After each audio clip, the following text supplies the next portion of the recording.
The Elitzur-Vaidman Interaction Free Measurement explained through the theory of entropicity.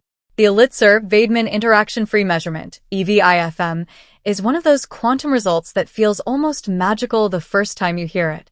It claims you can detect an object so sensitive that a single photon would trigger it, without ever letting a photon touch it. No explosion, no contact, yet the object is revealed. It sounds impossible until you look at it through the entropic lens of the theory of entropicity, ToE. Within that framework, the effect becomes not only intuitive but expected. What EV Interaction Free Measurement actually demonstrates. The original EV thought experiment imagines a device that would explode if even one photon hits it. You send a photon into an interferometer where it can take two paths at once. If both paths are open, the photon interferes with itself and always exits through a specific port. But if the explosive object blocks one path, even if the photon never goes down that path, the interference disappears. Suddenly, the photon has a chance of showing up in the wrong port. That unexpected detection tells you the object is there. The key insight: the photon does not need to touch the object. The possibility of interaction is enough to change the outcome. Quantum mechanics allows systems to explore multiple potential histories simultaneously. When one of those histories becomes impossible, the entire pattern of outcomes shifts. How the theory of entropicity makes this intuitive. The theory of entropicity reframes quantum behavior in terms of entropic potentiality, the landscape of all possible histories a system can take before any specific history becomes distinguishable. In ToE, three principles matter here. 1. A quantum system does not carry a single definite history until it crosses the entropic threshold of distinguishability. Before that threshold, the system exists as a structured ensemble of potential histories, each weighted by its entropic contribution. 2. The presence of an object reshapes the entropic landscape, even without physical interaction. The object blocks one of the potential histories. That blockage changes the curvature of the entropic field that governs how the system evolves. 3. The photon responds to the entropic field, not just to physical collisions. When the object removes one possible history, the entropic configuration shifts. The interference pattern collapses because the system space of allowable histories has changed. From the ToE perspective, nothing mysterious happens. The object modifies the entropic field. The entropic field modifies the set of possible photon histories. The photon's behavior reflects that modification. The photon does not need to hit the object. The possibility of hitting it is enough to alter the entropic structure of the system. This is why interaction-free measurement works. The measurement is not interaction-free in the entropic sense, it is contact-free. The entropic field still registers the object's presence. Why this removes the spookiness.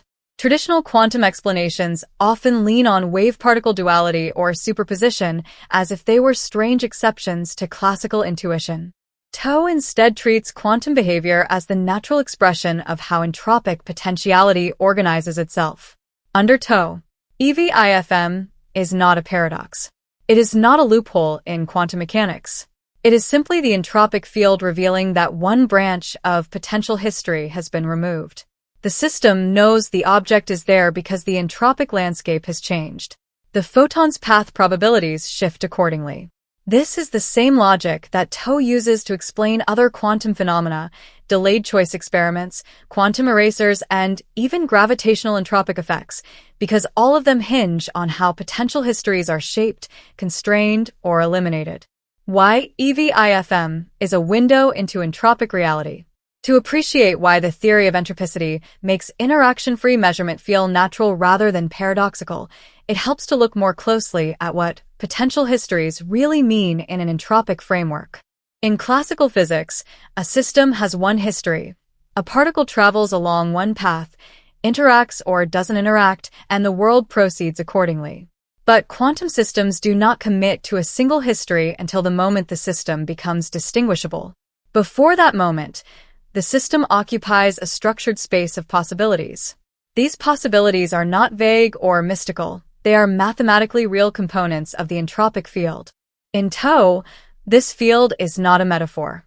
It is the underlying informational entropic structure that determines how physical systems evolve. Every potential history contributes to the curvature of this field. When a new constraint appears, such as an object blocking one of the paths, the curvature changes and the system reorganizes its allowable histories. This is exactly what happens in EV-IFM, the entropic threshold of distinguishability. A central idea in ToE is the entropic threshold of distinguishability. This threshold marks the point at which a system's potential histories become sufficiently different that the universe must choose one of them. Before the threshold, the system evolves as a coherent ensemble of possibilities. After the threshold, the system collapses into a single realized history. In EV-IFM, the explosive object introduces a new constraint. One of the potential histories now leads to an irreversible macroscopic event, an explosion. That history becomes entropically distinct from the others. Even if the photon never travels down that path, the mere presence of a high-entropy outcome reshapes the entropic field.